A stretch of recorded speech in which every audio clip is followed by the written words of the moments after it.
microphone. Let's try that again. Apparently, I wanted to mute my mic. Welcome to Bat Signals from the Multiverse, a Facebook and YouTube live podcast shining a light across Gotham, Marvel, and the infinite chaos of comics, movies, and pop culture.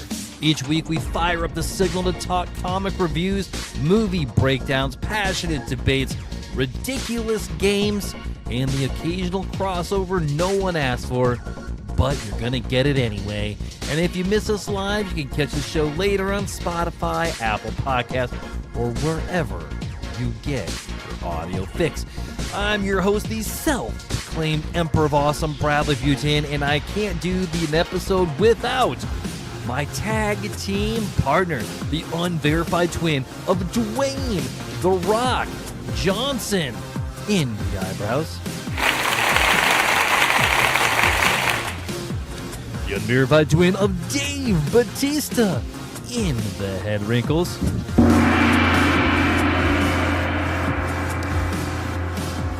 the unverified twin of Carl Weathers in the mustache, the flavor savor, the unverified twin of Tony Todd in the right earlobe, and yes, the unverified twin of Shamar Moore in the nipples. Yes, sir. We are the reigning podcast tag team champions of the multiverse, and tonight, what do we got going on, partner? Ladies and gentlemen, boys and girls, for joining us for what is out, I doubt, the best part of our week. I hope it's a great part of yours. And yes, this is not Sparta. This is Bat Signals from the multiverse. With that being said, my name is Brian S. Dennis. For this week, the S stands for Holy Charge. And you know what? We're going to talk about all the things this week, especially what we feel are, because Brad and I are very peaceful people, as 2 men in their 40s. However, sometimes you just got to do what you got to do. Sometimes, as to quote the immortal Nate Dogg and Warren G, regulators, mount up. We're talking the best weapons across fans, fiction, Marvel, DC, fantasy, all the things, sir. All right, brother, are you ready to get to it? I am. Let's start off with the signals of the week. Yes, Brian, sir. what are you watching? What are you playing? What are you reading? Right. Didn't get a whole lot of reading or playing done today. Busy with teaching and all the things. However, I did watch a few things that I think you probably guess what one of them is. I'm going to hold off on that one. Yeah. Let's start off with my movie of the week, which comes from us from the great folks over at Netflix. Brad, have you seen War Machine? No, and the reason why is because I went and watched The Bride. How was The Bride? Because I'm thinking about checking that out. Is it worth don't watching? save your money, Really? man. Really? Dude, Even with Christian Bale and Margot Robbie, no. Man, even with Christian Bale, I felt like I felt like I'm at church, and the offering plate is about to come around, and I need to do the Christian Bale to save a couple bucks in my wallet. I see what you did there. I see what you did there, dude. I wanted to like it. It's a novel concept. I wanted it is good, but they made a couple of they made spoiler alert. Okay, The Bride is possessed by Mary Shelley. For some reason. So the writer of Frankenstein. Yeah. Or as we say, Frankenstein. Yes. Okay. Correct. And it I don't know, man. It didn't feel like that was necessary to the movie. Okay. Christian Bale was fine. He wasn't. He was overacting like the entire time. Okay. Jessie Buckley, the bride was great. Jessie Buckley, I thought it was Margot Robbie. Jessie Buckley. Okay. All right. But other than that, man, like the story was really, really weak. I mean, they make it a point to point out Frankenstein's age, that he's over 100 years old. Okay. And he's going after a 20-year-old bride, which is kind of problematic. Little creepy. Right? You know, so... But is it any creepier than Avatar with Aang and Katara? Is it any creepier? No. No, Just no, saying. not really at all.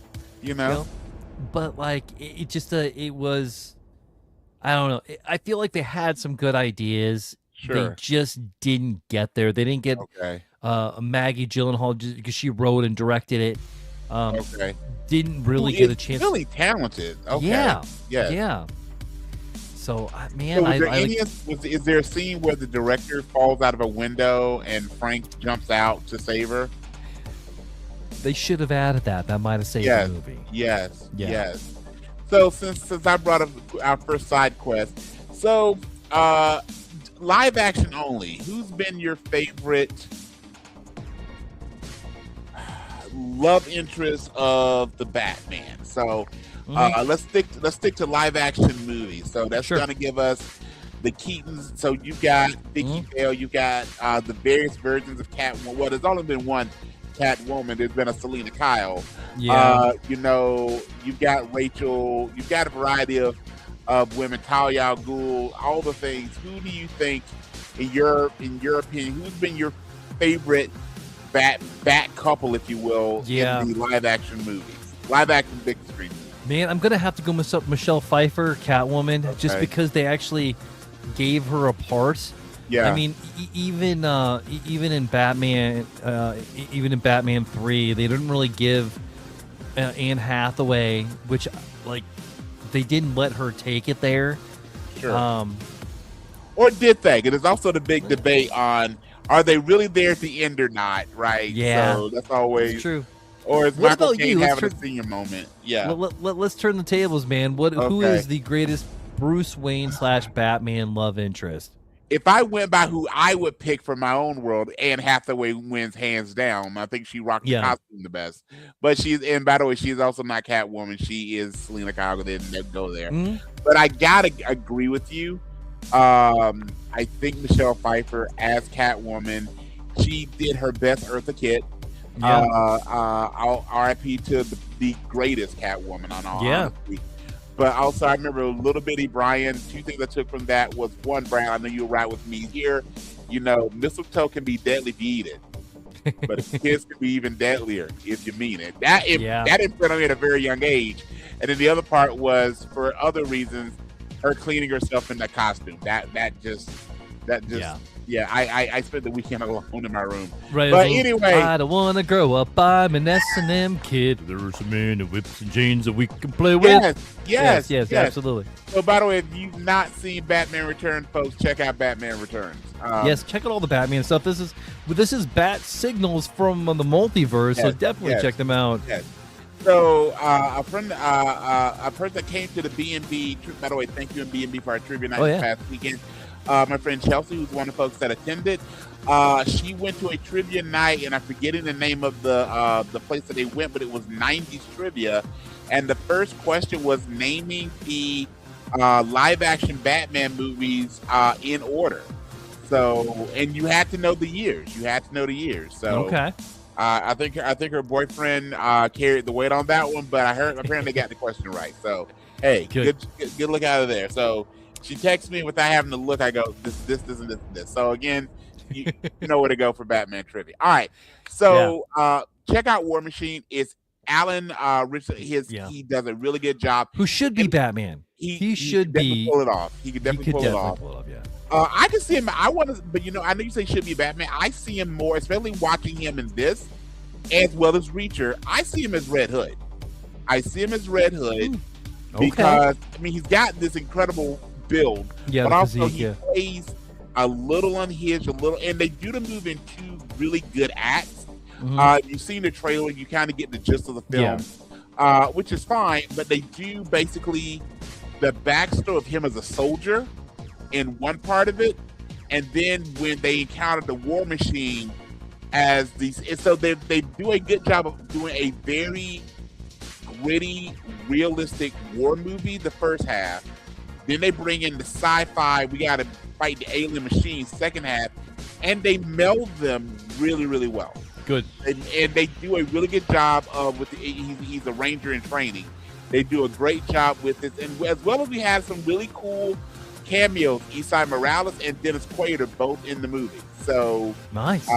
Again, no spoilers. Check it out. It is one of the better action movies. And honestly, if they had released, especially a spring release where you're not fighting some of those Marvel movies in the box office, had this been a spring release in the theater, it probably would have definitely done well. It was just really, really well done. He legitimately is you have those action heroes that are more, everyday person kind of physique. So like that Tom Cruise mold, or now we've seen the so you see those guys that you might see on the street that are less assuming. So that would have been Tom Cruise back in the day. That's more Keanu Reeves, kind of his niche now, maybe a little Liam Neeson. And then you had like the Stallone, Schwarzenegger, these guys that are just really Schwarzenegger, jacked, that you really wouldn't even want to step to him in a bar unless you really want to have a bad night. He fits that role as an action hero. Just like he could never be that, even though they tried this with Arnold, he could never be that dude that's working during the day as a CPA and like, oh, you're really a secret agent? No. Okay, like there was so much suspension of disbelief with True Lies, which I love. True Lies is probably my favorite Arnold movie, but he does so well in this. Okay, so that's my movie recommendation. As far as things I'm watching, some things that are on general television. So DMV and Ghost are both back. Brad, have you been watching Memory of a Killer with McDreamy?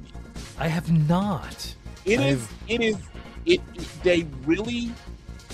If you can guess with the title and some of the imagery, if you don't know anything about this, you gotta get, and they make it very clear within the first 10 minutes of probably what's going to happen. But this is very much an organized crime Sopranos type show. Oh, in fact, there's a few folks from the Sopranos in the show. So he definitely does that double life. Hey, I'm this nice suburban dad who's also a mafioso hitman, and neither life knows about the other.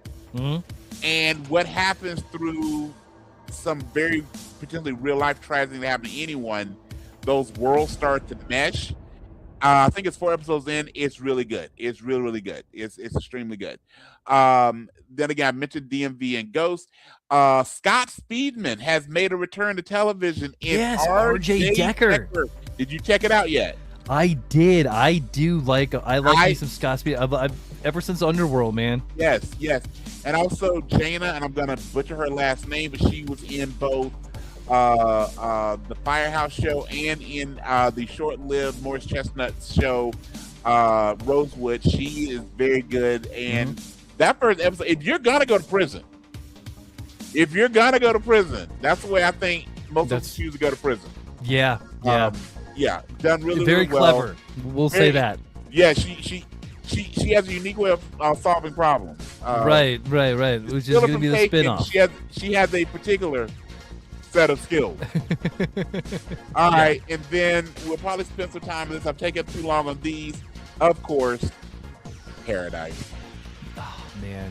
Paradise. You know what? I want to bring up Marshalls before we get into Paradise. Do that. Absolutely. I figured we would spend the time on Paradise. Man, Marshalls, maybe the hype was too high. Maybe the expectations were too high. But, man, I want to hear what you think. On a scale from 1 to 10, better yet, let's do it a Beardies. Let's bring back a Beardy scale. Okay. On the Beardy scale, where would you rate Marshalls? I would say, personally, 5 Day Stubble. I'm going one better than that. I'm going Stephen Q. Urkel all winter long, no shave November. Maybe itty bitty find. I'm going that middle school. We all had those with favorite. All had that look like a caterpillar fell asleep on your lip, or is it really dirt? People try to wipe it off. That's sludgy. Yeah. So now that you mentioned that, okay, we've been very clear on this podcast. We generally love us some Taylor Sheridan. Yeah. However, I will say what I've come to feel are his weakest projects is the primary Yellowstone canon. The prequels of Yellowstone are really good. The other products like Bass Reeves, Lioness, we both really love. Landman, the show that with Michelle Pfeiffer and Russell and Kurt Russell's coming out with more of a drama. Is that definitely I'm going to give it a shot because it's Taylor Sheridan. Yeah. but generally Yellowstone lost me a few years into it, and then I love the 2 prequel series, and then watching Marshals. They made a show around, for me, the least interesting of the Dutton children. He, to me, is the least interesting of the... So, with Beth and Rip show that's coming out, that I would... Ranch. Yeah, Dutton Ranch, thank you. That I think has more potential, just given the folks in it. Yeah. But again, you gave me the least interesting of the Dutton children and didn't give me anything to really. It's a good. This probably, I think, is what struck me. They tried to make a show featuring a member of the Dutton family and make it a little bit warm and fuzzy. Yeah. That's not what we want from the Dutton family. That is not what we want from the Yellowstone patriarchy at all. So, yeah. Please go ahead. Your thoughts. Oh, no, you're fine. What I was thinking, man, like, and I get why they killed off the wife. Again, spoiler alert. But I think that didn't help them. You know what? Like, was an interesting character. He is not. Yeah, he's not. I honestly think that the show would have been better. Yes. If they killed the son off. If the son got cancer, I mean, that's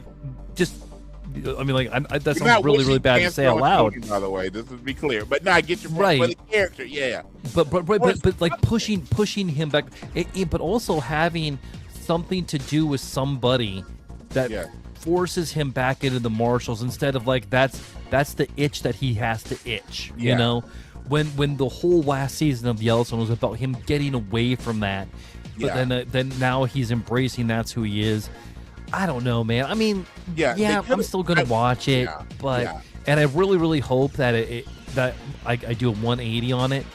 But yeah, man, definitely not good on the Beardy scale. Yeah. And again, it's one of those shows that honestly, and again, I think this is what we talk about when you do into advertising. They made it look interesting from the trailer.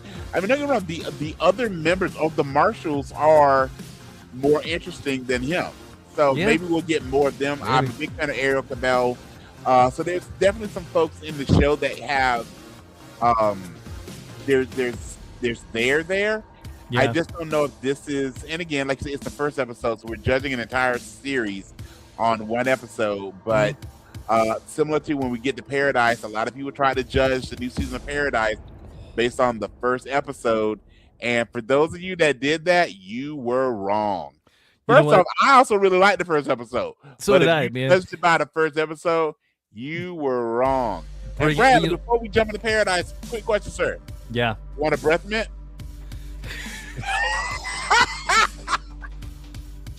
Answer is no. I'm answering for you. No. Correct. Yes. All right. Oh, dude. Yes. Paradise. Let's talk a little bit about Paradise, man. Okay. And I'm maybe just gonna spoiler alert, if folks. So have you finished all 4? I finished all 4. I want you to talk it out, but I just want to throw my Beardy on there. Okay. My Beardy is ZZ Top. Yes. Doing the Star Spangled Banner at the Super Bowl. I have on my Beardy scale Gandalf's beard. At the end of Gandalf's beard, we have Gimli hanging by the end of it, and at the end of Gimli, there's a rope tied around the ankle of Dumbledore. That's the level of Beardy, right, that we're talking here. Okay. Yeah. Excellent show. So for everything we've said about Yellowstone, let's apply to Paradise. In that, guess what, folks? In a world where in a streaming world, we see entire seasons coming out, and we binge them in a day or two. Then we get mad, we have to wait a year for the next season. Online gives all types of spoilers. By the way, before I get to this, Bradley, one of the great things that is like they have a fantastic companion podcast. Yeah, started watching. Yeah, it's very good. This show has shown, and Dan Fogelman, I've actually started rewatching This Is Us because I love this show so much. Does a great job of, with both season 1 and season 2, giving us a slow burn that we didn't know was there and having that episode. So season 1, that moment, was the end of episode 1. Mm-hmm. That moment for season 2 was the end of episode 3. And a lot of the online chatter has been that. People are like, oh, that's not enough Xavier. Why are we doing this? Or some people just don't even like the character of Annie. By the way, you get your wish. Dude, but they're wrong. How do you not like Shailene Woodley and Annie? Oh my gosh, but also, I remember I screamed in my living room like, oh, when we have that reveal in episode 3. We'll go back through 1 through 4 in a second, but a reveal in episode 3 with who the kid is. And I was like, Dan. So Dan Fogler, if you're listening, and we know you are, I was like, you know De Niro from like the Analyze This, Analyze That movies. You. That's what I did. Okay, so let's just jump back to it. So assuming that you saw the first season of Paradise, here's what we get really quick in episodes 1 through 4. Episode 1, Ash does not pick up with Xavier Collins, played by the phenomenal Sterling K. Sterling K. Brown in this. Cousin of the podcast.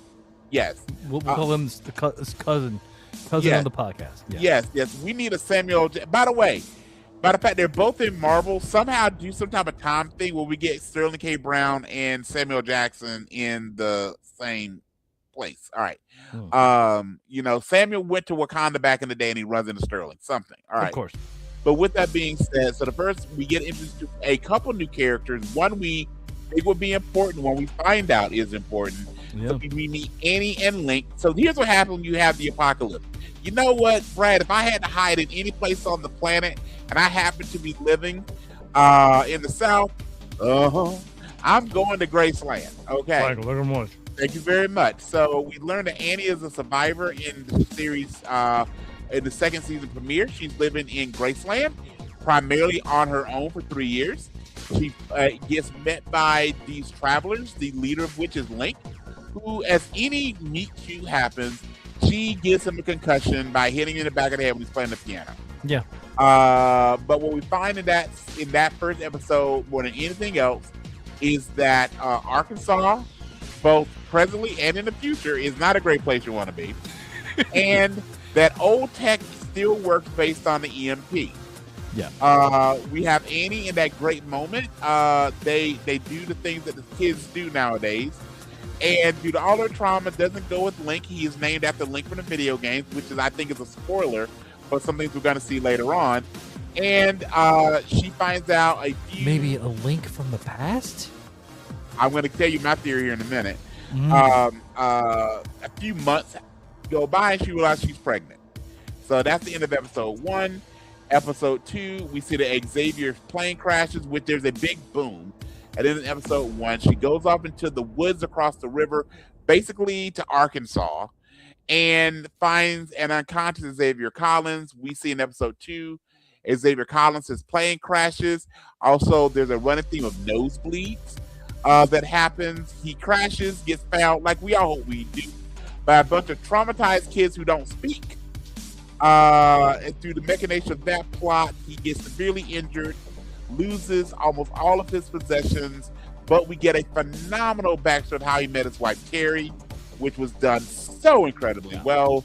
And then at the end of episode 2, we see that he is taken by Annie, and Annie is basically holding him hostage and kidnapping him because she wants to go to Colorado and he wants to go to Atlanta. And by the way, Brad, even if you're not a master of geography, Colorado and Atlanta are in very different directions. All right. Yes. So I'm going to pause there. What were your thoughts on the first 2 episodes? So great and great.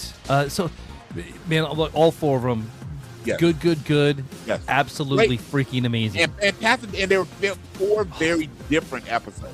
Dude, episode 4, we've talked about this before. There's certain episodes of TV that'll just kind of live in our soul, like Sandman season 1, episode 5. Dedicated, yes, absolutely, yes. Yep. This Paradise season 2, episode 4. All the will definitely be one of the greatest episodes of television for a long time. Man, it had everything. I mean, it had, yes. I mean, dude, it had even ocular perspiration. Absolutely. So episode 3 was the only episode so far that was really dedicated to them being in a bunker, the actual location of quote unquote paradise. And we got to see again what I love about Paradise. Anything Dan Fogelman does, even when people have died, they're not really gone. So we have two primary characters who, in the timeline of the show, are gone. They made appearances both as the president, played by James Marsden, and in Agent Billy Pace. We see them in Jeremy McCrane, whose character is not dead, but we got to see him younger. So we get a lot of backstory of how, which I love, how Sinatra met Billy, as well as we got our first really glimpse of Annie. She is so my favorite character. Not Annie. I mean, Annie is a great character, but Jane is so my favorite character. And then we got to find out what breath mint means, which is fantastic. Again, not too many spoilers. Want to know? Watch episode 3, and let's get to episode 4, which took us on this fantastic ride. I'm doing my best not to give too many spoilers, but it was really concentrated on Annie and Xavier and their experience. So Annie was already very traumatized based on her childhood, what they show in episode 1, before the caldera and the world fell apart, and then she was further traumatized with what happened to her, really her only friend, the day of the actual apocalypse, and then what happens in the years plural post that. Then you've got Xavier Collins, who has known so much loss, but he re-enters the world with nothing but hope of finding Terry. You have this person who's literally afraid of the world, and this person who will fight the world to find his true love. And you see their relationship start off very rocky, get better and better. Where I don't know about you, but I was excited to see how their friendship and relationship expands throughout the series and the season. And then we get the Holy Charge. How much awkward perspiration did you have, brother? Dude, I'm glad that I watched it by myself. Oh man, like by the way, I was not planning on it. You share tears with folks you care about and love and whatever. But we both watched it alone, and it was very much awkward perspiration. Yeah, man, like it was such a beautiful storytelling episode. Mother's love she shared in that moment, and Sterling K. Brown doing his best Denzel with the one. I don't know how these actors do it. They get the one tear. Like, I can't control one tear, but both him and Denzel can do it. By the way, I'm calling right now. If Sterling K. Brown doesn't win an Emmy next year, just based on that, because when they do the Emmys, it's based on one episode. Yeah. So if he does it, both he and Shailene Woodley, or as he calls her, Shay Shay, if they don't get Emmy nominations based strictly on the Holy Charge episode, there's no justice. I can't imagine one episode with better acting and all the feels that those two people do in that episode. So and I mean, it's still early in the year, but I mean, I'm not gonna forget the episode. So good, so amazing. Check out Paradise if you haven't. New episodes of that is what, Tuesday? Monday night. I catch on Hulu on Tuesdays, but because it's Monday night at 9, and we're both usually watching Raw. All right, so before we go forward, because I want to check in, I have a theory, and we can delve more into this as we get further. Yeah. But as you notice, Xavier has these dreams he tried to talk to Annie about regarding Link. And we know Link is the kid that's referred to in episode 3. Do you have any thoughts on what? Because I feel there's a big reveal coming, especially with Alex. Any thoughts on what that may be? I don't know, man. Like, honestly, it is weird. Like, I haven't really even thought about it too much. I love the Love Actually, the bunker when they get to the bunker. That was really cool. Yeah. I don't think that they would go to multiversal things because of the way that they did in the episode of showing that how he was a kid and grew up and he's super smart and you know, all the things. You know, but there again, like I wouldn't be surprised on anything. I mean, I take that back. I will be surprised on everything, but I mean, I wouldn't be surprised if they go where, I mean, like, here's a show they took about living in a dome that you didn't know was a dome, and now they turn this around and it's an apocalyptic type thing. And dude, you know what? I'm in the back seat. I'm enjoying the ride right now. So what's your theory? I want to be, so I'm going to get, and so this is not my theory. This is what, again, a friend of the show, Chad Michael Aldrich, actually, I'm going to give him his straight up government name. This is his theory, and I'm going to give him all the flowers of it. That I thought, I caught a few things in how they've handled the episode, and he gave me his full-on theory. So I'm going to give you my backstory, but he's going to put a bow on this for me, okay? So first off, watching the episodes, especially watch episode 3, when Sinatra, and by this is major spoiler alerts for anyone that doesn't want the spoiler alerts. So Sinatra meets with the scientist, who, by the way, the actor that plays the scientist is the ex-husband of from Mad Men and Good Girls, the redhead. Can't think of her name right now. But if you watch Mad Men or Good Girls, you know exactly what I'm talking about. So that's the man I kicked his coverage. But anyway, with that being said, Sinatra goes, so we learned 2 things from a conversation they had at a bar after we saw what their initial meet in season 1, which is once the caldera, the super volcano happens, and we have all the things that kill millions upon millions of people, the world isn't done. There will be survivors, but that the damage is not done. What will happen is that the super cold weather will end. The Earth will basically have a massive spring. People think things are better. And then it's called the Venus effect, which is the ultimate identity of what we're talking about greenhouse effect, is that the trapped greenhouse gases cause both the temperature to rise and there to be so much pressure within the Earth that if you didn't cook, you are crushed by pressure.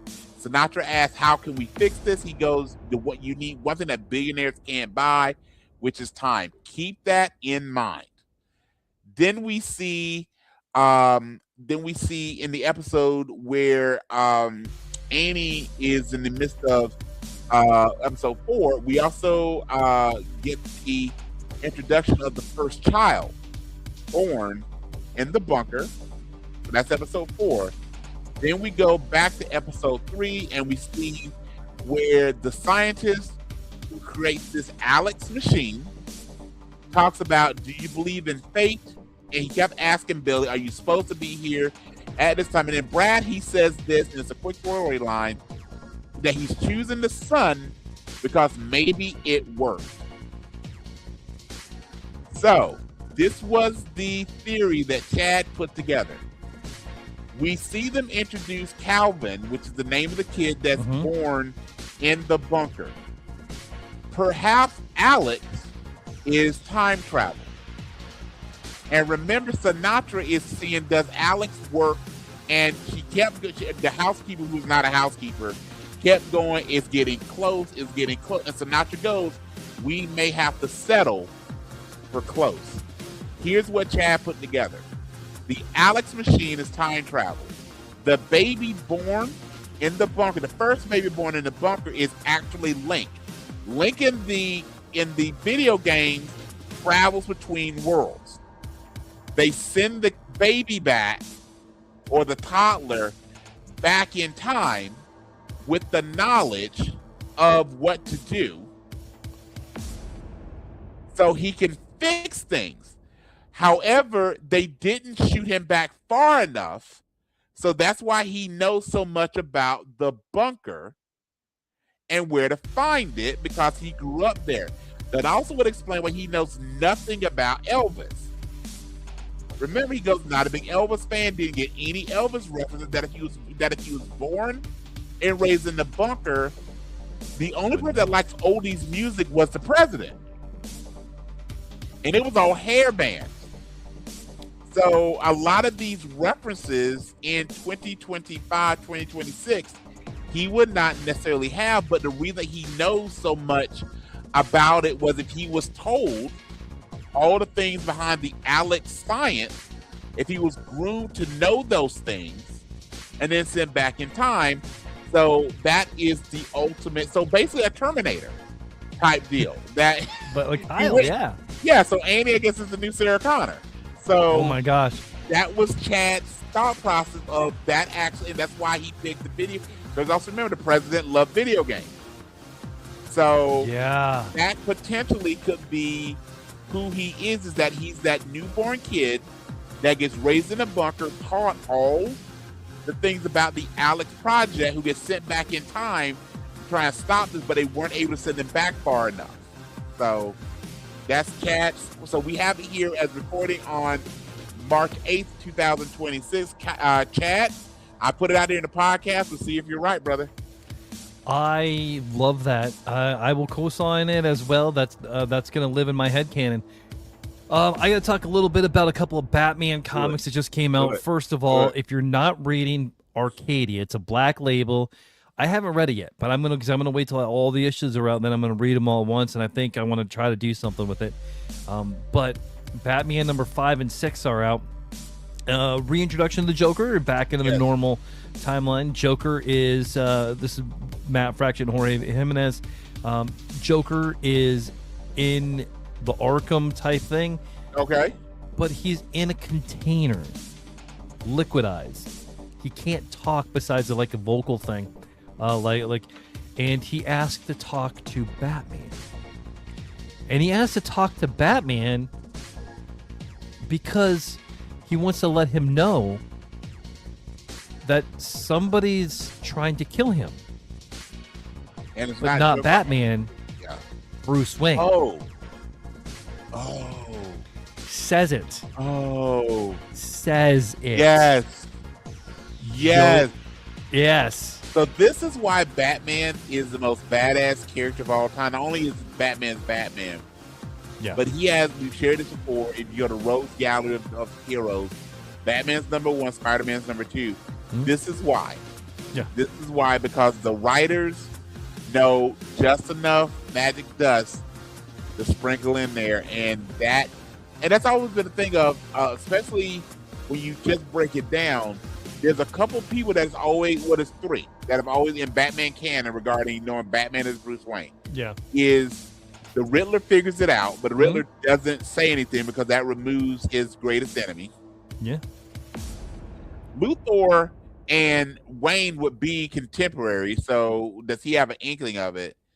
And the Joker, based on his true obsession with the Batman, might figure it out, but he wouldn't want to spoil his fun. Yeah. He wouldn't want to spoil his fun. So that is fantastic. And I now need to check that out.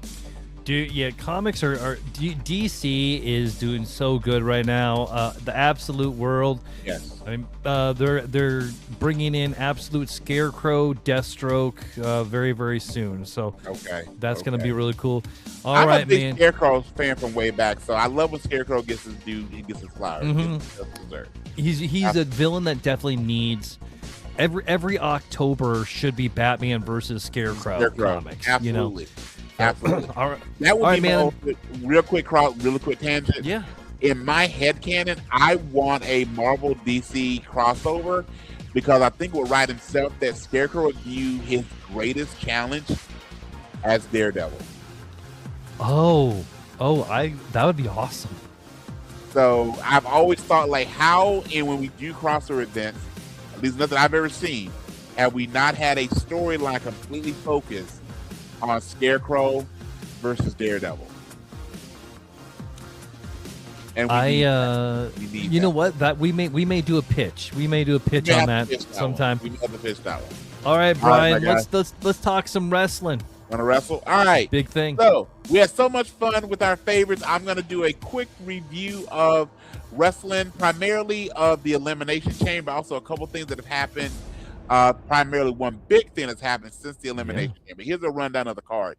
What within the world of wrestling, if you're not a fan or watch this regularly, is there's 2 events that happen on the road to WrestleMania that established the main event picture for that pay-per-view or PLE, which we'll have on April 18th and 19th. With that being said, the Royal Rumble winners get to pick which world champions that they want to challenge. The other world champion, both in the men and women's division, their challenge is determined by the Elimination Chamber.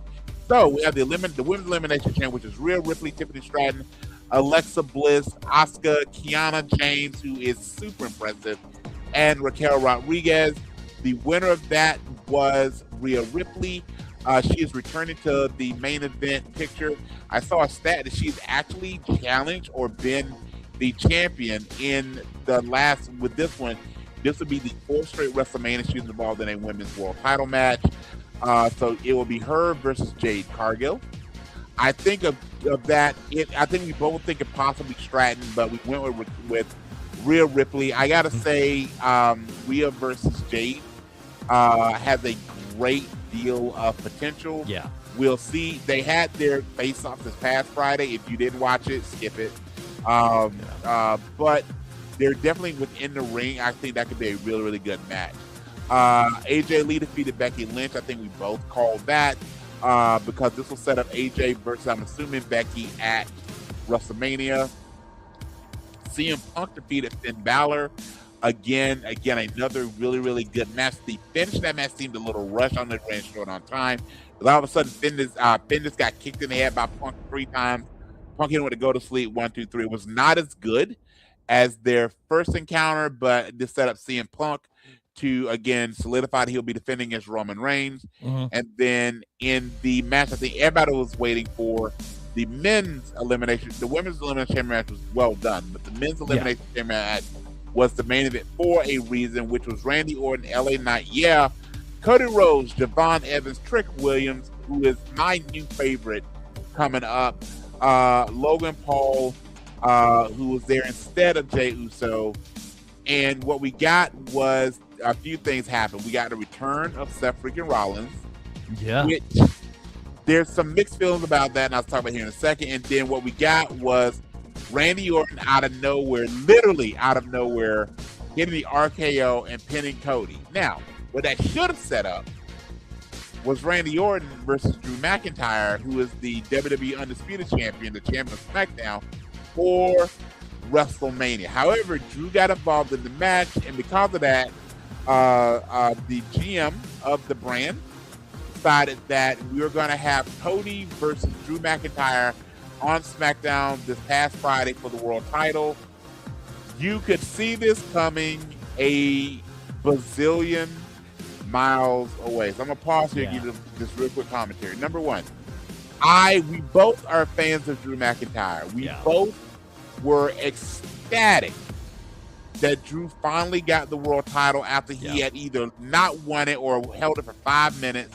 Then it got cashed in on him with the Money in the Bank, and he was getting a proper run. He is a really good heel champion.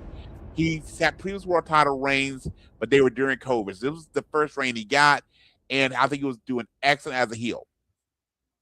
That being said, Drew McIntyre versus Randy Orton is not the draw that we are now going to get because Cody Rhodes defeated Drew on SmackDown, which again we all called for the title. So now it would be Drew versus Randy Orton. Cody versus Randy Orton. They have background and legacy. They made sure to keep that relationship front and center because Cody's been back. But there is a feeling of why give Drew the title if this was going to be the ultimate plan. Now, this also sets up Drew versus Jacob Fatu for WrestleMania. It'll be a featured match. But I feel bad for Drew McIntyre / Drew Galloway, his real name. I think the WWE has given us 2 great main events in CM Punk versus Roman Reigns and Orton versus Cody. But the way in which they went about doing it seems like it was kind of a middle finger to Drew McIntyre. So before we talk about anything else, what were your thoughts on Cody beating Drew after the Elimination Chamber? Just exactly what you were saying. It was very, very predictable. So it was just like, whatever. We saw this one coming a mile away. Yes. The second that it was... But you know what? Here's what I think it needs to happen. I think Danhausen needs to curse somebody. That was the other thing I was going to bring. We had the premiere of Danhausen. I saw Danhausen a little bit in AEW. Yeah. I prefer more sports-based, fairly realistic wrestling. So the characters that are really far out there, save Undertaker, and I was not a big Undertaker fan as a kid, but I basically what made me an Undertaker fan was his match with his duo match against Shawn Michaels. I'm usually not a big fan, especially since we all know wrestling is choreographed, not fake. It's a work. There's no need to go so far into the cartoonishness of it. But charismatically, I like the cat. I don't want to, but I have. I mean, his entrance at the Elimination Chamber to me fell a little flat. He made all that back with on Raw, and then the pairing that apparently going to make on SmackDown between him and the Miz. I for some reason I don't think he should ever win a match. I really don't. But I'm kind of digging Danhausen a little bit. So, you know me, I did not think I would. Yeah. But dude, I really do. I really like it. I really like him. Yeah. I like he's got a good following and he hasn't even had a match. No. And again, I think we should not see him in the ring very much. Now, we're going to get the occasional match from him. Yeah. But I think he should get matches over jobbers or enhancement talent. I don't want him beating Gunther. Not that would happen. But who knows? Cursing Gunther might be a thing because he cursed Dom, and we have a new Intercontinental Champion in your favorite, I know, Penta. Yeah. I am curious what they do with the Intercontinental title. And again, we'll do a WrestleMania forecast, but I have some concerns about this year's Mania, primarily because you have the Women's United States Champion more concerned about winning the tag titles than defending her United States title. Yeah. The Women's Intercontinental Championship, again, I think that'll be a good match. There's nothing going on in the tag division. I mean, the Usos, Jimmy was gone for whatever reason. They say personal reasons. But they set up nothing for the Usos to do unless, again, we get the Hard. I mean, we were both hoping for Penta and Rey Fenix, the Lucha Brothers. With Penta winning Intercontinental title, that probably isn't happening. Still, maybe we get the Hardys. And you did get your wish, though. You did. And I almost texted you, but I was like, no, I'll wait to the podcast. Folks, if you've been listening to this podcast for the last year plus, you know Bradley Mutin's dream tag team has been Damian Priest and R-Truth. And by God, that's why I say I know they're watching. I know they're watching. We have a few followers. Yeah. We got DP and R-Truth. They won the tag team turmoil. And they both, by the way, I love the fact they gave the Garzas some time to really show what they can do. They're two really good wrestlers. They had the stereo, the choke slam by Priest, the F5 or the attitude. AA, yeah. Yeah. Let's go used to the FU, not the AA. They should have gone back to the FU. By Truth, the Twin Pins. So they're going to get a shot against the MFT. I hope they hold it for Mania for no other reason. And how cool would it be? We got this a couple years ago when Truth and Miz, the Austin Truth, won the Raw Tag titles, now called the World Tag Team titles. I would love it if Truth got another WrestleMania moment of him and they're not doing anything else with Damian Priest. I think that's a shame. But him and Truth winning the tag titles from the MFT at WrestleMania. I would love to see that. And what do you call them? I was playing around with names. Yeah, me too. Do we call them? Go ahead. No, I mean like R Priest. R Priest. I was thinking about D Truth, so D for Damian and Truth. And D Truth. Yeah. I like that a lot actually. Yeah. So I think and of course you've got, and here's what'll happen. Priest would do most of the work in the ring as he should. R-Truth will bring a lot of the comedy and personality, which he should. They'll win the tag belts. They won't hold them long. There's no need for them. They're not a legit tag team. The way that the Motor City Machine Guns are, the way that Fraxton is, the way that the White Six are, the way that where the hell are the Street Profits, right? So they have on SmackDown a ton of really good formal tag teams. But again, if you're looking for a great moment, Priest and R-Truth winning that. And plus, I love Solo Sikoa as more of a manager. He has such great facials. Seeing Solo with the red face, if they lose those belts, I think it'd be great. So we will get that. But yeah, I was hollering when they made the pairing, and I go, please. And I think with the way they made the pairing, then obviously they were winning, and I was like, yes, Brad has got to be in heaven. You got it. So whether they call this or not, we're going to call them the Truth. And congratulations to R-Truth and Damian Priest, sir. 100%. All right. So that was my recap of Wanna Wrestle. All right, man. Let's move on to the Mount Rushmore of. We're not ranking, we're carving history. Yes, sir. Today, we are going to talk about the 10 greatest fictional weapons out there. Yes. We each got a list, and then by the end of our list, we're going to whittle it down to 4 for our Mount Rushmore of fictional weapons. Yes, sir. Brian, you want to go first? Or you want me to go first? I'll go first. That's cool with you. All right, man. Yeah, let's do it. All right. So here's my 10 from 10 to 1. So I got to start off with we talked before about who are our favorite actors and characters.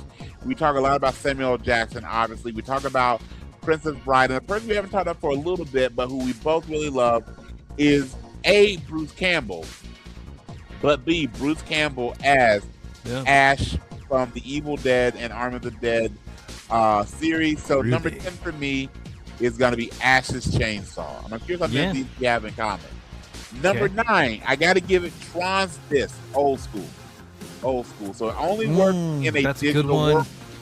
But I'm a big fan. I really like, I know some of the critics weren't a big fan of Tron Ares. I really like because it gave me what I wanted in a Tron movie. It gave me special effects. And you know what? Trent Reznor did a really good soundtrack. With that being, I'm going to say that, but I'm going to old school blue circular disc from Tron. Okay. Number 8, I'm staying with the movies a little bit, going to the other side of horror. You got to get Freddy Krueger's claws. They can slice into your dreams. They can slice into your guts. Freddy's claws. All right. Now, jumping over to Marvel. By the way, we didn't do a really deep dive into Wonder Man, but with Wonder Man, and you've got Trevor, and you've got those folks. You've got the 10 rings, and we have the literal 10 rings held currently by Shang-Chi. When it came to that. Now, and by the way, I want to know, and I hope Marvel, with all the reorgs and coming out with Doomsday, I hope they don't forget that they mentioned that there was a beacon regarding the rings and all the things. I hope they didn't lose sight of that. Yeah. Number 6, a comic book I love, a show that unfortunately the lead star has some personal issues that caused the show not to last as long as it should have. But it's a baller ass weapon.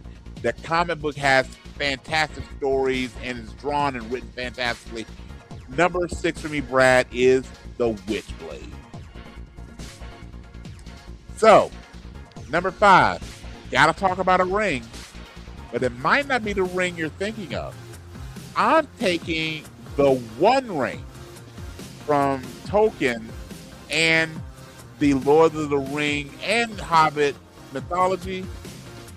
Number 4, gotta go 80s. I gotta go big, bad, loud. The Sword of Power by He-Man. By the way, Bradley, do you have the power? I do. So let's take a second on He-Man. Think about how sucky it would be. And I know with the Master Universe movie coming out soon. Think about how crap it would be to be Cringer. Like, you're scared to death. All you want to do is have your life in peace. And your owner, your master, the Prince of Eternia, pulls out this big sword, this ultimate phallic symbol, and forcibly turns you into Battle Cat. Like, as a kid, I remember even as a kid, there's a few episodes where Cringer goes, that horrible Battle Cat. I hate being Battle Cat. Don't turn me into Battle Cat. And he does it anyway. Like, he still doesn't care. The Cringer doesn't want to be Battle Cat. Which then He-Man and Prince Adam are the same person. There's just one with the magical powers, and not like Prince Adam does. I mean, Prince Adam has the same physique. He just has a tan and changes clothes. But those of you that point out, how do people not notice that Clark Kent and Superman are the same person? How do people not notice that Superman and Prince Adam aren't the same person? Yeah, one's wearing pink, purple, and white, man. One's wearing furry booty shorts. That's the only, and it has a tan. That's it. That's the only thing that's tan. I don't know. Maybe people go, how do you rid of the tan so fast? Maybe. Okay. But it's got Sword of Power. Number 3 is also a ring, but the ring you knew I was going to include. The Green Lantern power ring is number 3. Mhm. My favorite sword in all of comics, movies, mythology, as a kid growing up in the 80s and 90s, Monday, Tuesday, Wednesday, Thursday, and Friday afternoon, rushing home because it was on at 4 o'clock p.m. in my time zone growing up in Georgia. Still one of the best theme songs. Still with a few unanswered questions. Why didn't the Thunder Kittens age when Lionel aged? But it is, in my opinion, forget Excalibur, the greatest sword as a weapon that we have in our world, which is the Sword of Omens by Lionel. Not to mention, as a little kid, it gave me the right to say the word ho and to not be Christmas time. All right. And number 1, I just cause, okay, sentimentally, my heart pick would have put the Sword of Omens as number 1, but my head pick had to go number 1 as the Infinity Gauntlet. So those are my top 10 weapons in the world of fantasy, sir. What about you, my brother? Okay, so we actually have 4. We actually have 5, but 4 the same, and I'll explain that in a second. Sure. Okay, here's mine, and I'm gonna start with probably the biggest, baddest weapon that has ever been created ever in all of everything. Your beard? Besides my beard. Okay. The Death Star. The Death Star. I can't believe I didn't think Death Star. I was thinking, I never went to the idea of machines. Right? Yeah. Death Star. Number 9.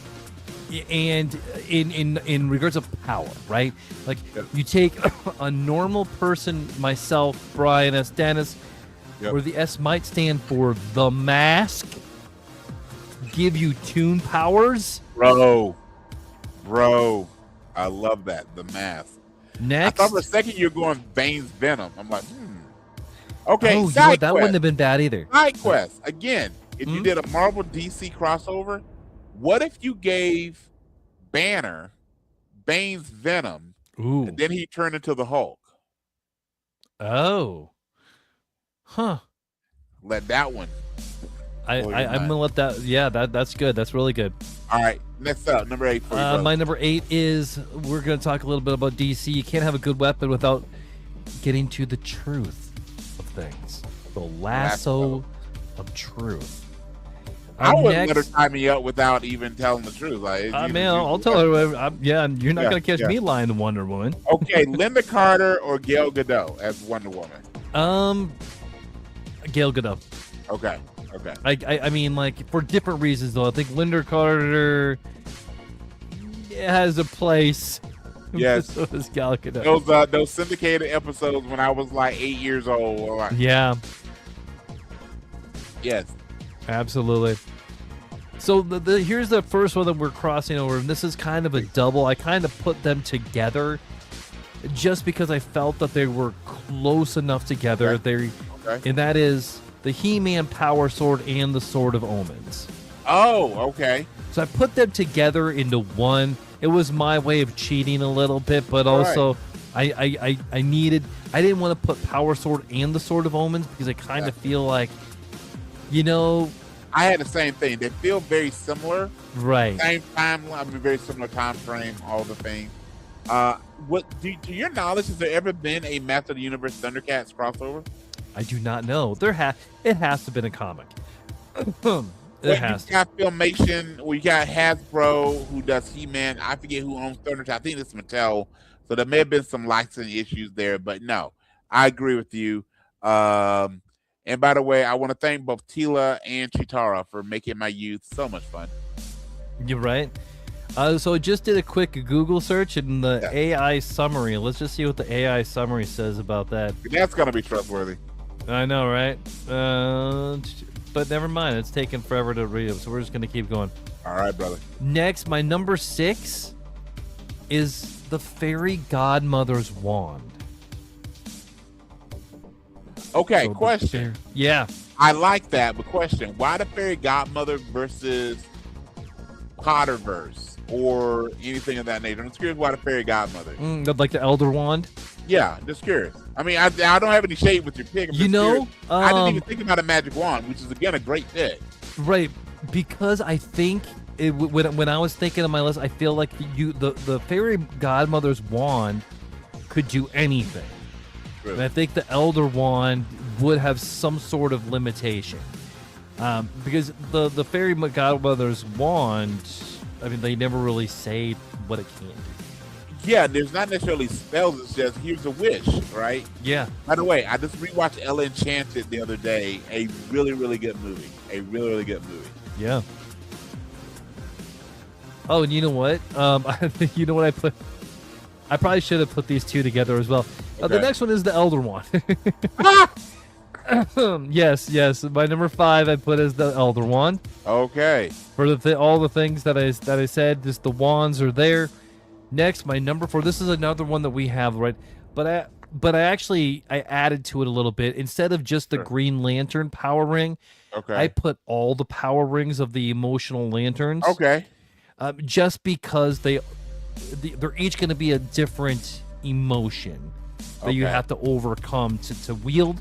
But the power of them is, as long as they have a charge, is pretty limitless. If you had to pick a lantern, would you be a green or would you pick one of the other colors on the spectrum? Dude, I think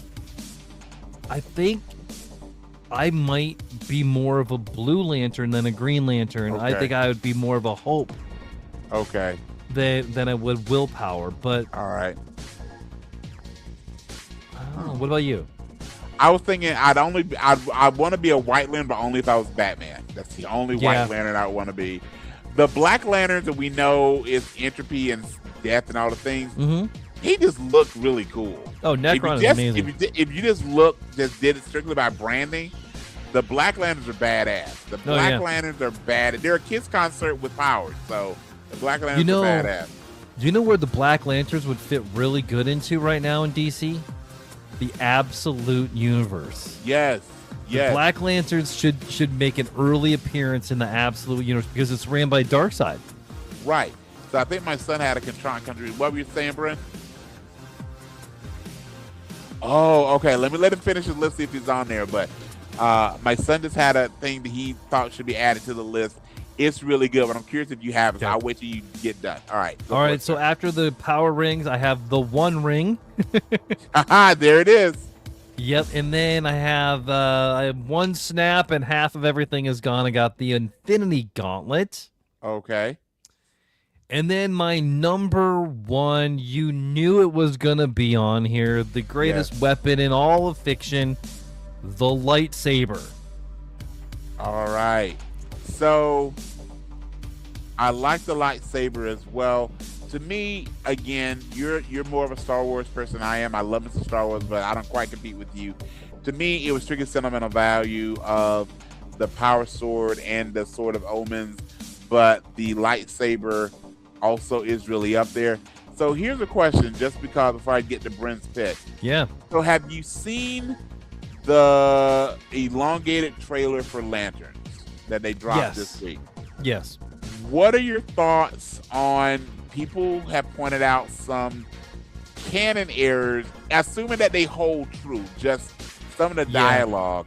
What are your thoughts on some of the things, especially some of the things that Kyle Rayner has said regarding the other Green Lanterns? You probably know what I'm speaking of. Yeah, that he's the only Green Lantern. He's the only Green Lantern. He can't talk to any of them. One of them was a squirrel. They're all aliens. One of the big things within Lantern canon, if for folks that are uninitiated, the thing that the ring does is that it lets you be able to understand any language. So that's only because they are folks from every type of race and species across the galaxies. So there's that. And then the other part was they show, I think it's Aaron's character, so the Jon Stewart character, going to his closet, and there's a Green Lantern uniform hanging up instead of creating the uniform using a ring. So a lot of people really dislike the trailer and have gone to, this is the show we wanted. I'm curious your thoughts. Well, I would prefer that the ring. I'm okay with a regular man-made Green Lantern outfit as long as the ring outlines it. As long as the ring makes it more right. Sure. Which the lantern the lantern outfit that we got, I hope it does something. Yes. Because it's not very no good. kidding. It's not. And they showed it in shadow. You never know. I mean, again, the bar's pretty low from, and I respect to Ryan Reynolds, he's also pointed this out. This will be better. It'll be hard to be worse than the Green Lantern movie that we got. But there's some really good Green Lantern animated shows. But a lot of the pushback has been, if you know anything of the canon of the Green Lantern, then this. But then the other part of this is this seems to be, not that it'll be Wonder Man. I think it won't be to that level. But that's been some people's fear, if you will, is this will be a buddy cop show that happens, and maybe not seeing any Lantern-esque properties until very late in the season, maybe even the last episode. Yeah. So they have one, and I think it's Hal Jordan, Kyle Rayner's character, Kyle Chandler's character, excuse me, I'm getting all my Kyles mixed up. Flying, but also flying without the uniform. So there's a lot of that stuff going on. And then, of course, my question to you, sir, is since they have shared that when whatever happens, it sets off maybe somewhat of an adversarial relationship between Hal Jordan and John Stewart. Do you think we get Parallax as part of this series? Not necessarily even season one. Let's assume there's multiple seasons. Do you think we get Parallax as part of this? Yes, I think he's going to be infected with Parallax the entire time. Okay, and that's why he has John Stewart, because he knows it's coming. Because for some reason DC has to make Hal Jordan this great freaking Green Lantern, and why? And I again am not the Green choices. Lantern. I don't know the depth of the Lantern mythology that you do, but I'm pretty versed in it. If I had to list lanterns, regardless, even if we made them human lanterns, the Earth-based lanterns, conservatively, in my feeling, between, and I'm biased, we all have our biases. He's probably fourth. I mean, probably Stewart's my favorite. Kyle Rayner is second. Third is John, and don't get me wrong, part of it is Nathan Fillion's characterization. Yeah. But definitely Rose Guy Gardner, and and again, I shared this one in the pod, I prefer his other two significant versions of both Parallax and especially the Spectre. I was never a huge, when you had the Flash GL combo, I was more of a fan of the Flash. I mean, I think my favorite story with Hal Jordan as the Flash was how upset he got when Barry Allen died. That to me was like my seminal Green Lantern moment. So everything else was bringing back as a Spectre. Now I want Hal tortured, walking the globe with skin the composition of mayonnaise, wearing Robin Hood shoes and the tidy whitey, tidy greens, I guess. Yeah, I'm with you, man. I think if I had to rank my Green Lanterns, I mean Kyle Rayner is my boy. Yep, and then I would probably say John Stewart. Then I would probably say Simon Baz and Jessica Cruz. Ooh, yes. Then I think I would probably go to I guess then I'd go Hal. See, and I'm a big Kilowog fan. I even like Michael Clark Duncan as Kilowog. Yeah. Oh, that was good. We opened up the door to like the entire core. Absolutely, I'm throwing in like Kilowog, and I'm getting naming the planet. But yeah, there's. By the way, he pointed out that one Green Lantern's a squirrel. He did forget that more often. There's also a Green Lantern that's a planet. Yes. All right, I see a cameo over your shoulder, sir. We were talking about Green Lantern. Hey, Green Lantern's this guy's favorite superhero. Green Lantern and Green Arrow are two of his favorites, absolutely. Because he loves the color green. He does. All right, Princess Leia, question for you. If you had a Green Lantern ring and you could make anything as long as you had the willpower to make it happen, what would you create using the? You can only make one thing though. One thing. What would you make using the Green Lantern ring? Got to be something you can build, not eat or drink, but it's got to be something you could create. What would you make? Can it be a human? Yeah, but they're not alive, but you can make it look like a human. So go for it. Oh. The rings can't make life, so. Oh.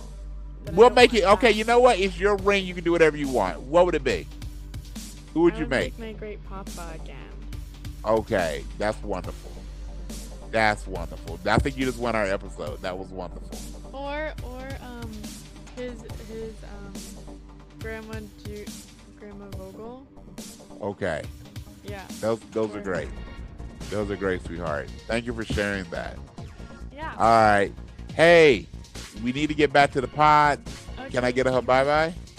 You can, because I'm gonna go start a documentary with my. Excuse you. Ha! He was a little premature. He was a little premature. All right, what are you starting? What documentary are you starting? It's, I think, the disappearance of Skylar Moon. Sweet. Yeah. It's like a third All right. part. Yeah. Well, go enjoy your documentary. You give us an update next week. All right, sweetie. Okay. Bye-bye. Bye-bye. Okay. Oh, those were not on my ears. So I had to share with Princess Leia that, when you get to be our age, sometimes you just do things a little prematurely. So it's okay. And then she shared, you probably heard her responses. Yeah. She wanted to know if she could create a person, and she would bring back grandparents. That is very cool. Yeah. Yeah. Hey, I don't tell you this enough on the podcast, man. You and your wife are doing a great job. Thank you very much. I appreciate it. We got 23, 16, or almost 17 now, and almost 14. So whew. Yep. So I'm sure being a girl dad is stressful, but you're doing a good. But you're doing a good job, my brother. Thank you. All right. What was Brendan's weapon he wanted to add? Oh, thank you. And this is from video games, which is great. The dagger from Prince of Persia, so you can control time. Oh, that was real. That was a good pull. That is a very good pull. I'm actually kind of surprised I didn't think of that. No kidding, because we love that video game series. So he's in his run if you hear me, but Brad and I both agree that's one we should have had on our list. So, what you say, buddy? Oh, okay. All right, so now we have to make the Mount Rushmore. We did have several in common. We did. We have, obviously, I think the power sword I think the power sword. We'll say the power swords. And then I think we can put those as one. I'm good with that. Okay, so there's one. Yep. And power ring or the Green Lantern ring. I'm pretty sure the Lantern ring definitely should be there. Yeah. As its own deal. Yep. What about? Kind of feel a lightsaber. I'm good with lightsaber. Okay. Because it's iconic as hell. There are people that have never seen a Star Wars, and that's the other thing I think we need to take in. We talk about Mount Rushmore is also just recognizability. Mm-hmm. You can take someone that's never ever seen an actual Star Wars movie, at least from beginning to end, and you show them that lightsaber, they know what a lightsaber is. Yeah. They know what a lightsaber is. So since we have lightsaber, I say we don't need to do Death Star. Looking at my list as well, because I like those three we had in common. So we've got the Infinity Gauntlet. We've got we got the Green Lantern. I don't think we need the One Ring. Kruger, Tron's Disc, or Ash's Chainsaw. What are your thoughts, my brother? I think out of all those, I think I like Tron's Discs the most. Just because, but is the Tron disc too similar to the lightsaber being iconic? Ooh, I get where you're going with that. Because like right now we got the power swords. We're representing the 1980s cartoons, Swords of Power. Yep. We have from DC Comics we have the power rings, which you can pretty much do anything. Yep. And we have a lightsaber. I think then especially if we look at the ones that are most recognizable, especially by younger generations, I think it's between the Elder One, so we got Harry Potter verse, and then the Infinity Gauntlet with the MCU. So I think one of those two is probably on the mountain at this point. You know, I think at this point in time, with as popular as as Marvel Cinematic Universe is, I think it's the Infinity Gauntlet. I can live with that. I can live with that. So, as we have decided, the ultimate Mount Rushmore for weapons within the world of fiction and fantasy. So, for our multiversal list, the Mount Rushmore is the lightsaber, the rings of the Green Lanterns, aka the Power Rings. We are having the Lion-O He-Man hybrid swords of power / swords of omen, and of course, with the snap of a finger, we have the Infinity Gauntlet. Sir, I don't think we could do any better than that. I don't, man. I don't think so. Are you brother, ready for totally not canon? let's do it. All right, man. This is where lore ends and our nonsense begins. This is part of the show where we take your favorite characters, break continuity over our knees, and imagine what they've really been up to between issues, movies, or timelines. No rules, no approvals, 0 canon. Brian, are you ready to get weird? Let's do it. That's my only skill. Let's do it, brother. Okay, so I thought I'd do something a little bit different since we're talking about weapons, right? So I decided to take a couple characters, and give them a weapon, and I want you to explain how do you think that character would wield them, and then I'm going to second part of this after we do 2 of these. So Brian, explain to me, yes, sir, how Ruby would use a lightsaber and become a Jedi Knight. Fantastic. Great pull. So first off, understand that the Jedi Knights, the clergymen with the magical powers, they're all about letting go of the material world, of finding your place, your peace within the Force. So first off is how Scooby even finds the Jedi. Scooby finds the Jedi as he is lost. He is lost in his addiction to Scooby Snacks. He's lost in his weird relationship with Shaggy. He's lost in the fact that Fred gets to hang out with Daphne, Shaggy gets to hang out with Velma, and he gets to hang out with Scooby Doo. He is lost in the fact that he really can't stand, as much as all of us, Scrappy Doo. So as he wanders the world and finally finds that Jedi Temple, he is going to be the acolyte that we really were hoping we would get. And he learns the ways of the Jedi. And in choice between Jedi or Sith, he chooses the way of control, of delaying the inevitable, of delaying the reward, and he embraces the world of the Jedi, because these are not the monsters that you're looking for. The way in which he uses the lightsaber is actually he uses the lightsaber less than he uses the Jedi mind trick. So he used the lightsaber to wear off those villains. He used the lightsaber to light those dark tunnels that the Scooby Gang always seems to find. And he used the lightsaber to impress both Daphne and Velma, because at the end of the day, Scooby is a grower and not a shower. With that being said, Scoob uses the Jedi training to solve the mysteries. He uses the lightsaber only as a last case resort, and he uses the lightsaber to finally drag Shaggy to Scooby Snack Rehab. Awesome. And then Shaggy goes to the dark side of the Force. I love Shaggy's meant to be a Sith. Absolutely.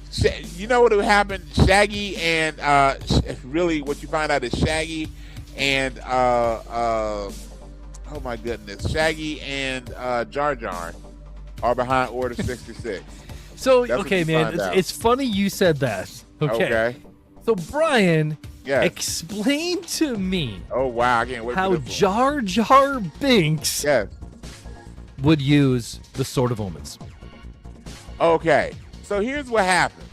So Jar Jar is a lonely fellow, right? We just know this. Because when you're this weird squid, Oompa Loompa, alpaca alien with a Jamaican accent for some unknown reason, who only talks about yourself in the third person, you spend a lot of time alone. So when he finds the Sword of Omens, what we realize is that he decides we find that the Sword of Omens has a rule very similar to the Elder Wand, is that you can take these Sword of Omens away from his wielder as long as you defeat them in combat or you kill them. So what we find out is one of these days, Lionel's out taking a happy little stroll on Third Earth. Maybe he comes by a nice little waterfall, a pond, and he takes a swim in it. And Jar Jar, taking a stolen lightsaber, throws the stolen, fully erect lightsaber and electrocutes poor Lion-O in the pond. At that moment, he grabs the Sword of Omens with the express purpose to finally get both Cheetara and Pooh-Myra. I'm going deep. I love the Thundercats, bro. I go deep in Thundercats lore. And maybe even, depending on her age, maybe a little wily kid. Yes. So he holds up the sword and he goes, thunder, thunder, thunder, Thundercats ho. However, because of that stupid Jamaican accent that Lucas is Rastafarian dig that Lucas insisted him have, he can't say the words right. So the sword doesn't actually ever work. So Jar Jar, feeling that, wow, my sword is too small for the job, he gets upset. He goes to the Black Pyramid and gives the sword to Mum-Ra, who rewards Jar Jar by giving him the ancient powers of evil, which allows Jar Jar, a la Monstar from Silverhawks, I can draw all the cannons, brother, to finally arrive at his ultimate state, his final form, in ruling Third Earth, while Mum-Ra takes over the rest of the universe. So Jar Jar doesn't actually use the Sword of Omens. He uses a bargaining chip to embrace his inner evil and hopefully get a little Thunder Nookie on the side. I love it. I love it. I love it. I love it. Okay, Brian. So here's the second part of what we're going to do. Okay. I'm going to say a weapon, and I want you to tell me somebody who should never wield that weapon. Okay. Okay. And why. Okay. And we're going to start out with the Infinity Gauntlet. I knew you were going to start with the Infinity Gauntlet. Okay. Who should not? Can I go across universes? This is Bad Signals from the multiverse, so feel free to shine the light in the multiverse. Okay. It should not be. Oh, I would love it, but literally the person that should not have the Infinity Gauntlet, we mentioned once already in the podcast, would be the Joker. Can you imagine what would happen if the Joker could literally control reality? Other than the world we populated are probably millions of Harley Quinns. Yeah. By the way, one Harley is definitely enough. I would say the worst would be the Joker to have that. Secondly, we already just mentioned, I think Jar Jar would be a bad idea. And then finally, Alf. Elf. Ooh. Alf all right, he would get all the cats in the world. Because all the cats in the world, Gordon Shumway should not have, I'm calling it right now, Gordon Shumway should not have the Infinity Gauntlet. Okay. All right, next, Brian. That was perfect. I love it. Brian, explain to me why or who should never wield a Green Lantern ring. Should never wield. Who do you think should never have the willpower to wield? I went back and forth between the Green Lantern ring and Mjolnir. Okay. But we're going to go with the Green Lantern ring. Okay, who should never, ever have the Maybe Green because Lantern. they can't say the oath. No. So I'm pulling again, going back to the 80s. I'm saying Orko from He-Man and the Ooh. Masters of the Universe. So I love it. Orko doing very limited elf magic can't seem to get anything right. Could you imagine if Orko was given the Green Lantern power ring with his habit of not getting things just right, all the ridiculousness, all the shenanigans, all the havoc that would take place when it came to that? The other person, Snarf from Thundercats. I'm having a Thundercats day just because I think Snarf was as timid as he is. He would just put himself in probably this missile silo and keep himself secure. However, I want Cringer to have the Green Lantern ring so he can flat out get his come-ups against Prince Adam. Prince Adam. All Prince right, Adam. man. Because you know Cringer has kept receipts, and he's going to make Prince Adam feel some pain. Yeah. All right, man. Well, that's what I got for you. I think that is exactly how it should go. And now we are going to move on. Yes, sir. To, instead of a game for me, Yes. Brian decided to have a game for you. Yes. So I'm going to read this a couple times, and this is our same plot, new characters. So Bradley, while I only pitched this to you, and in the future we'll probably do a couple of these. One that I pitched to my tag team partner, once we'll pitch to the fandom out there. But I'm going to read you a same plot, new characters, and I'll read it a couple times. I'm just curious if you, while don't state the answer, so we don't want to spoil, we'll see if the fans respond. Yeah. But I'm just curious, we can talk offline if you figure out who this is or the movie this is. So same plot, new character. This is a movie that I know Bradley and I have seen more than once or twice. It is a very popular movie. It is a mainstream movie. Many people have seen it. But I kept the plot the same, but I used references from other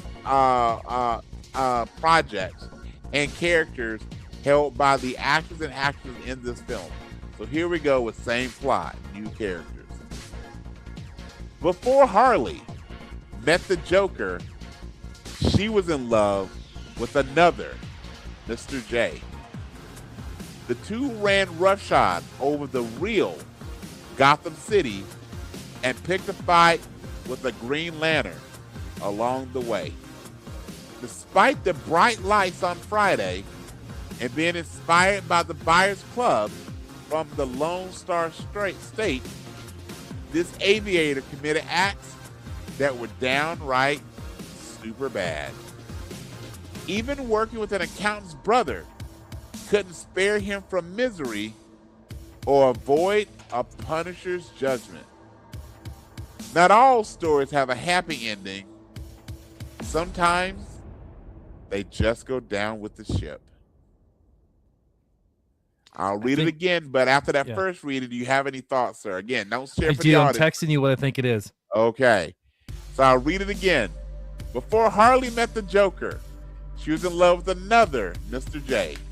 The two ran roughshod over the real Gotham City and picked a fight with a Green Lantern along the way. Despite the bright lights on Friday and being inspired by a Buyers Club for the Lone Star State, this aviator committed acts that were downright super bad. Even working with an accountant's brother could not spare him from misery or avoid a Punisher's judgment. Not all stories have a happy ending. Sometimes you just go down with the ship. All right, I'm checking your text right now. You are correct, my friend. Okay. You are correct. I love it. Sir. I love it. All right. So there you go. I'll clip it and put it out on TikTok for everybody.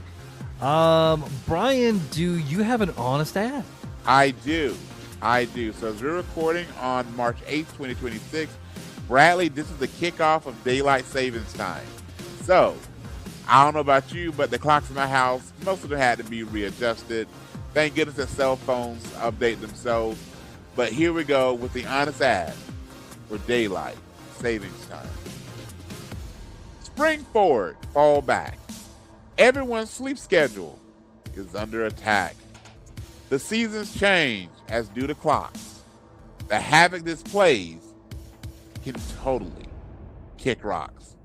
We lose an hour of sleep. We lose an hour of sleep, that is. It causes confusion, especially during your nightly whiz. It's like Back to the Future, but without the car. This Saturday night shift costs us all time at the bar. While some things change, others stay the same. Daylight savings feels so damn lame.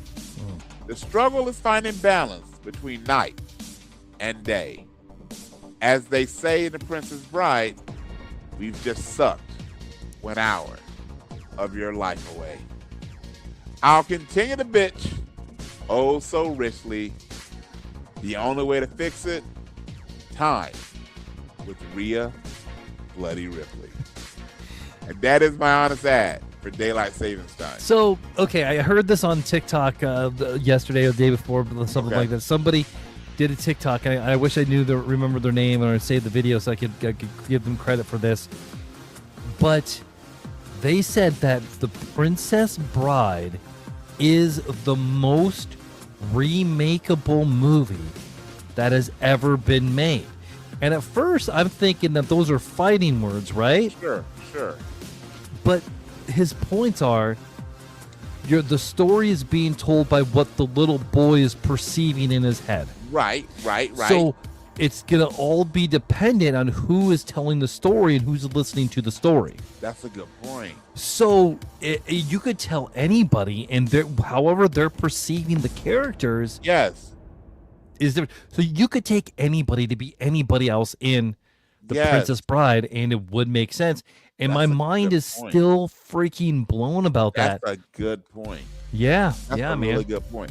You know, that's sort of what they did when they made Once Upon a Deadpool, which is the amalgamation of Deadpool and The Princess Bride. Yes. And it was done really well with... The best parts were with Deadpool and Fred Savage reprising the grandson in the movie, including the old school Cheetos bag, which I just noticed out the gate.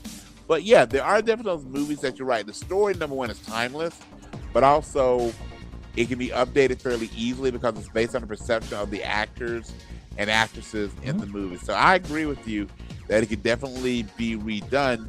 And that might be a good challenge for a future pod to take the most significant roles. So we've got, obviously, you've got Princess Buttercup, you've got Wesley Slash the Dread Pirate Rob, you got Inigo Montoya, You Killed My Father, Prepare to Die. You've got Fezzik. You even can do Miracle Max. There's a few different characters. If you stuck to like the 5 most prominent characters, who do we see playing them in the future if there was a remake? So we fan cast stuff fairly regularly. I think we maybe said let's take these 5 people.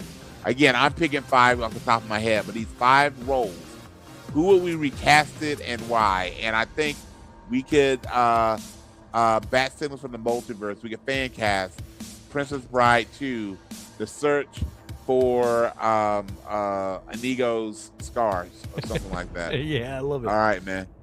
All right, dude. By the way, did we ever find out what happened to the one guy, the guy that was with the Pit of Despair? I know you see Fezzik's hit him over the head. Did he kill him, or what happened with the one? I know his character has a name, it's just escaping me right now. Did they ever talk about what happened to him? I don't think so. All right, I think they kind of made it sound without saying it that Fezzik, that was a pretty big size hand on Andre the Giant come crashing on top of your head. I think they were trying to say that may have been the end of him, but all right, we'll definitely look it up for a future podcast. All right, so we are now at the Betterness Human of the Week part of our show, sir. I'll let you go first. What do you want to recommend, sir? Who's your Betterness? You know, I think I am going to go with my little Leia, my Princess Leia. The kid is at school. She's killing it. She loves her band. She's doing good at school. Sweet. Man, I am super proud of my kiddo. So Princess Leia, you're my Better Than Us Human of the Week. Well, that's going to fit in perfectly with mine because today is March 8th. Bradley, today is International Women's Day. So we all are very fortunate. You and I successfully have really wonderful, powerful women in our personal lives and professional lives. And while Leia's turning 14, you know she's going to be a baller, banger young woman. She already is that as we speak. So for all the women in my life, again, we appreciate you. We see you. I will never know the journey. I put this on my social media page earlier. I cannot speak as a stupid guy. I cannot speak of the journey of women, but I will tell you, you cannot be a good man without the benefit of better women. So Absolutely. with that, again, have a happy, and one day is not enough. Have a happy and blessed International Women's Day. All right, brother. Absolutely. Ready to put a pin in this thing. All right, Brian, what are your words of wisdom? As always, want to thank you for joining us on our podcast. It is the best part of our week. We hope to start you off with a great part of your week. So as you're getting out there, however you're traversing the multiverse, remember these words of wisdom. First off, Goonies, never say die, and no retreat, no surrender. Remember, life is like a video game tutorial. No one reads it, and we all suffer later. And sometimes the villain is right. He's just being a jerk about it. All right, so keep your eyes peeled for TikToks and shorts dropping all week. Sure. And watch for your chance to jump into the chaos live. Don't forget to follow, like, drop a comment, share, and leave a 5-star review to help keep the signal shining. And if you haven't yet subscribed to the podcast so you'd never miss an episode, when the sky lights up, we show up, because this is Bat Signals from the multiverse. Have a good day. Bye-bye. Bye-bye, folks.